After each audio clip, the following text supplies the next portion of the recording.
Upaya percepatan penyembuhan pasien COVID-19 terus dilakukan. Salah satu yang dikembangkan adalah teknik plasma konvalesen. Belakangan teknik ini menjadi tren di Banjarmasin karena banyaknya permintaan.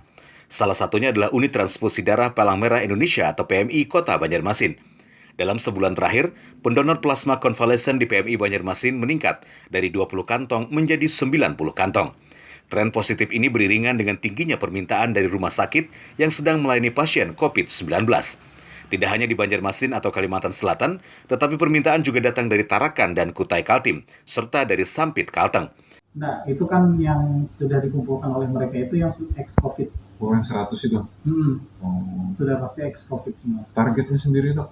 Dari 100 yang... Targetnya minimal kita kalau bisa sih 80% lah yang bisa donor plasma. Karena memang kebutuhan plasma di kota Banjarmasin ini sangat tinggi. Apalagi kan Banjarmasin ini sekarang se-Kalimantan lah. Memang Balikpapan baru beberapa hari. Tapi tetap kita dapat permintaan dari Tarakan, dari Kutai, dari Sampit. Nah, jadi kita harus memenuhi sampai sana. Di Banjarmasin sendiri, permintaan tertinggi datang dari Rumah Sakit Ulin dan Ansari Saleh. Sudah sekitar 200 kantong plasma yang sudah disalurkan oleh PMI Banjarmasin. Mereka pun gencar melakukan kampanye agar dapat pendonor untuk ketersediaan plasma. Pertama kali ya? Sebelumnya belum pernah. Kayak Pak, rasanya apakah sama dengan donor darah biasa? Belum pernah donor darah juga. Makanya tegang. Teknis donor plasma konvalesen sendiri tidak jauh berbeda dengan donor darah biasanya.